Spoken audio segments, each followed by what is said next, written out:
Para hablar de la valoración del paciente crítico en UCI, tenemos que abordar los datos objetivos. Suelen utilizar los sistemas de puntuación, se utilizan muy frecuentemente, que también son conocidas como escalas de valoración. A modo de introducción, podemos mencionar que los sistemas de puntuación de gravedad pueden ser herramientas muy útiles, como está mencionado en esta diapo. Y lo que nos permite justamente es cuantificar objetivamente la gravedad del paciente. Diferentes criterios de valoración. Podemos estar evaluando la gravedad de una enfermedad, el compromiso del estado neurológico, por ejemplo, si hablamos de escala de valoración neurológica, Glasgow, 4, ahora vamos a ver, o podemos evaluar también el riesgo de padecer ciertas complicaciones, como ser las lesiones por presión. Y como dice ahí, es muy importante destacar esto cuando aplicamos a las poblaciones a las cuales fueron desarrolladas. Y no es un dato menor, y ahora le voy a explicar por qué con un caso y un ejemplo más adelante. Sin embargo, dice, una aplicación inexacta puede producir puntuaciones erróneas, y esto es muy importante entender, de que las escalas de valoración podemos tener la mejor escala de valoración disponible, pero si no la aplicamos correctamente para la población y de la metodología que corresponde, sabiendo incluso sus indicaciones y sus limitaciones, esto puede ser un efecto deleterio o contrario a lo que estamos tratando de proponer. Algunas de las escalas de valoración de lesiones por presión, que son universalmente conocidas, son la escala de Braden y la escala de Norton, pero son escalas generales. Y con esto queremos dejar un punto importante para reflexionar en el área crítica, que estas escalas no tienen un correcto desempeño con el paciente crítico.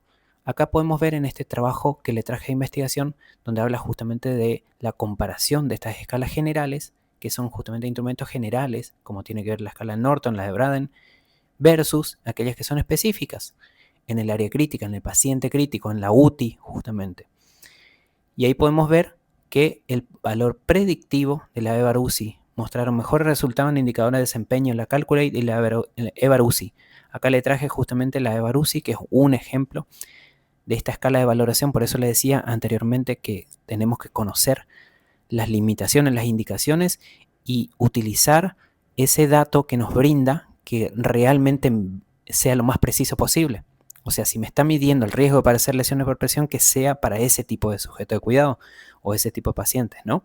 Entonces esta es una escala general. Podemos ver justamente las variables que está evaluando, y acá podemos ver algunas variables que son repetitivas, constantes y frecuentes en el área crítica, en el paciente crítico, y tiene que ver con el área de hemodinámica o con el apartado hemodinámico. Muchos de nuestros sujetos de cuidado tienen infusión de aminas, entonces este mide y nos aumenta el riesgo justamente cuando tienen este tipo de infusiones. O lo mismo en la parte respiratoria, donde tiene ventilación mecánica, ya va a ser un riesgo aumentado. Entonces vemos que a lo que voy con esta, que es un ejemplo, que hay diferentes herramientas e instrumentos que fueron avanzando y evolucionando y que miden con más precisión lo que nosotros buscamos justamente en ese sujeto.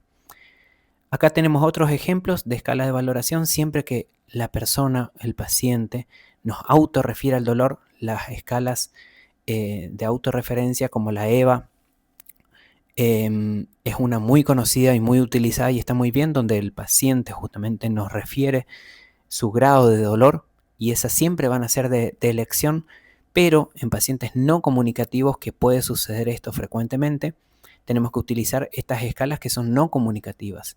Esta es la BPS, esta es la CIPOT y esta es la SIT. Son algunos de los 3 ejemplos que pueden suceder, que podemos seleccionar. Y acá le traje un trabajo también de una revista iraní, donde habla justamente de comparativas entre la BPS, que es esta, versus la CIPOT. Y acá donde encuentran en realidad que las escalas BPS y CIPOT podrían utilizarse con éxito, dice, para monitorear los sujetos críticos. En cambio, en este otro trabajo hizo una comparativa entre ambos también, ambas escalas, cuál es la mejor, por así decirlo, y encontraron que la BPS demostró ser mejor, con mayor confiabilidad y validez, que la de CIPOT. Entonces, es interesante eso también pensar y reevaluar, porque lo que queremos justamente desarrollar en la diplomatura es ese pensamiento crítico que hoy puedo utilizar esta, pero ya mañana, el año que viene, dentro de 5 años, esto que aprendí hoy lo tengo que volver a evaluar y ver que justamente van avanzando, digamos, los diferentes instrumentos que nos dan mayor precisión, sensibilidad, validez, confiabilidad, que son algunas de las características de estas escalas. Estos son otros ejemplos, rápidamente les voy a repasar, donde también podemos utilizar para todos estos datos objetivos que la persona no nos puede decir. Entonces tenemos que utilizar estas escalas, estos sistemas de puntuación.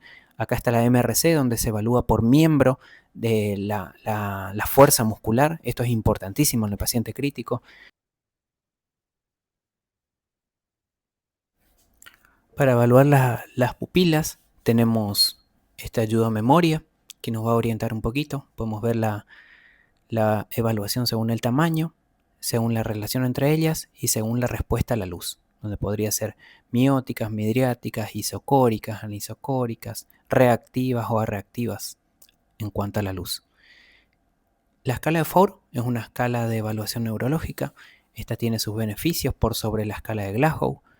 En sujeto de cuidado, como habíamos hablado en un principio, que están bajo ventilación mecánica, es mucho más precisa utilizar esta escala que la escala de coma de Glasgow. Pero, en cambio, esta otra escala es muy precisa para sujetos de cuidado que ingresan en un servicio. Fue creada justamente para evaluar los traumas cráneoencefálicos, evaluando su gravedad en leve, moderado, grave. Tenemos la escala de CAM, que evalúa el grado de delirio, si presenta o no delirio, que es muy frecuente el delirio en la unidad de cuidados intensivos. Y finalmente tenemos un índice, que es la PAFI, que es la relación entre la presión parcial de oxígeno y la FiO2 entregada. Acá podemos ver la evaluación de la analgesia y sedación, es otra evaluación que necesitamos hacer a diario a un sujeto de cuidado. La primera presentada es la escala de RAS, donde hablamos de puntuaciones positivas y negativas. Eso es lo grandioso que tiene esta escala. El 0 es lo alerta y calmado, el +4 es combativo y -5 no tenemos respuesta ante estímulos. Entonces, con todas las puntuaciones intermedias que tiene cada una y que lo pueden leer y después pueden buscar. No así la escala de Ramsay, donde incluye en el nivel 1 tanto despierto, ansioso y agitado, todo en el mismo punto, ¿no? En cambio, la escala de RAS, esto lo dividiría en 4 puntos positivos, desde inquieto hasta combativo, ustedes fíjense. Y en la escala de Ramsay nos pone todo en el mismo nivel. Por eso es que sugerimos y mencionamos que es mucho más útil la escala de RAS versus la de Ramsay, hablando en la valoración de la analgesia y sedación. Esta es otra imagen simplemente más gráfica, donde de la misma escala de RAS, que también nos puede servir como ayuda a memoria. Hasta acá la presentación. Cualquier duda, nos leemos, nos comunicamos en el foro. Diplomatura Superior Universitaria en la Atención al Paciente Crítico.